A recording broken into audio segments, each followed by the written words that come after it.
Imagine you're managing a network with dozens of computers and users.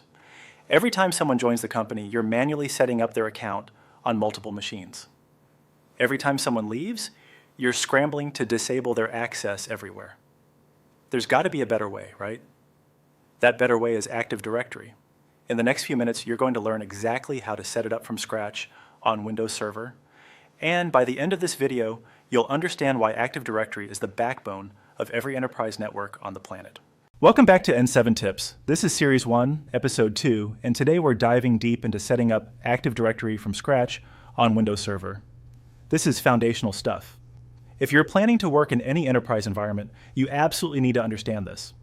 By the end of this video, you'll know how to deploy Active Directory domain services, configure your first domain, and get your infrastructure ready for managing users and computers at scale. Let's jump in. Before you install Active Directory, your server needs to be properly configured. First, you need Windows Server 2022 or 2019 running standard or Data Center Edition. Home editions won't work. Second, and this is critical, your server must have a static IP address. DHCP is fine for workstations, but domain controllers cannot have floating IP addresses. Third, DNS must be configured to point to your server's own IP. This is because domain controllers use DNS to advertise themselves. Finally, make sure you have at least 2 GB of RAM, though 4 or more is recommended for production. You'll also want 32 GB of disk space minimum. These aren't just suggestions, they're the foundation everything else depends on. Start by opening Server Manager on your domain controller. This is your main hub for managing server roles. Click on Add Roles and Features. The wizard will open. Make sure you're doing a role-based or feature-based installation. Navigate through the wizard until you see the list of roles.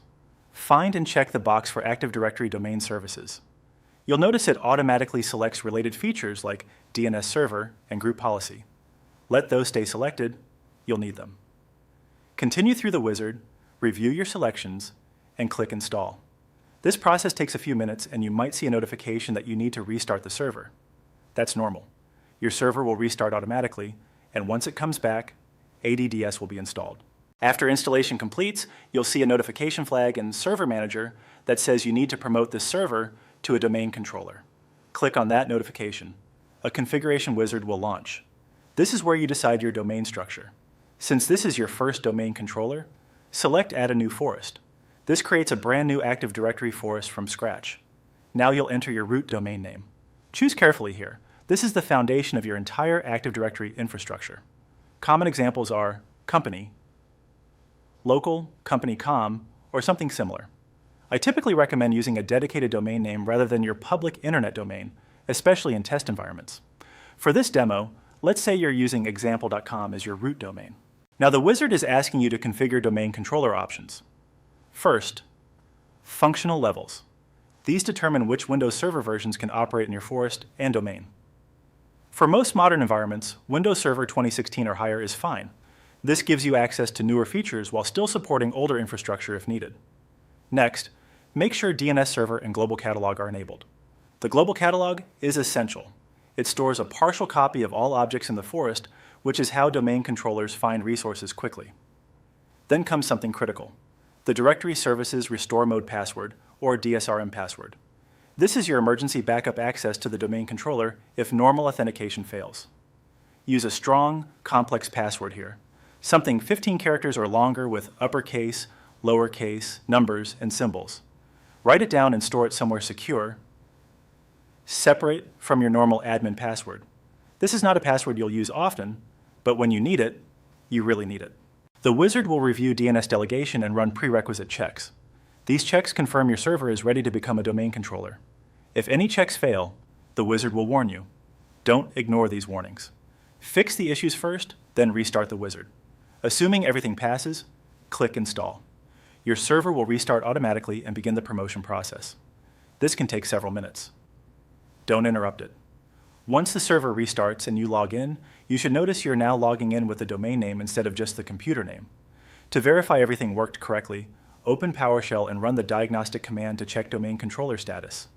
Look for all tests showing passed. If you see any failures, we'll troubleshoot those next. But assuming all green lights, congratulations, you now have a functioning domain controller and your first Active Directory forest is live. The most common issue people run into during Active Directory setup is DNS misconfiguration. If you see errors about domain join failures or SRV records not resolving, the root cause is almost always DNS. Active Directory depends on DNS to advertise itself. Make sure your server's DNS settings point to its own IP address.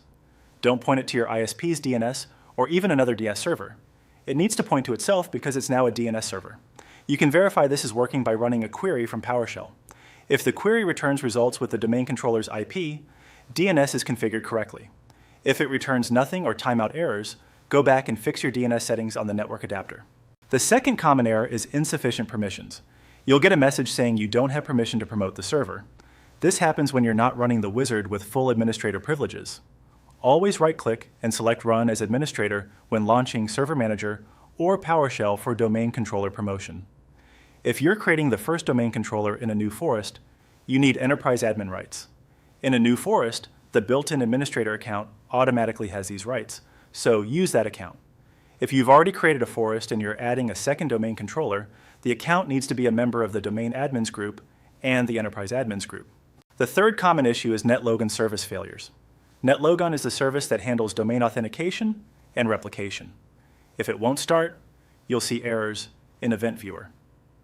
9 times out of 10, this means your IP configuration still isn't static, or there's a conflict between your network settings and DHCP.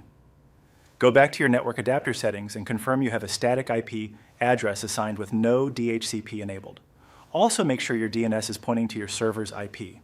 Once you've fixed the network configuration, restart the NetLogon service from PowerShell. Run the stop command, wait a few seconds, then run the start command. Check Event Viewer to confirm it starts cleanly. If NetLogon starts and keeps running, you're good to go. There you have it. You've successfully set up Active Directory domain services and promoted your first domain controller. Your infrastructure is now ready for the next critical step.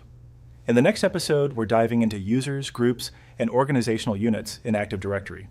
You'll learn how to create user accounts, organize them into groups, structure your directory with OUs, and implement group policies. That's where Active Directory really comes alive. If you found this helpful, please subscribe to N7 Tips. We're releasing new IT tutorials every week. Drop a comment below with any questions or topics you'd like us to cover. Thanks for watching, and I'll see you in the next episode.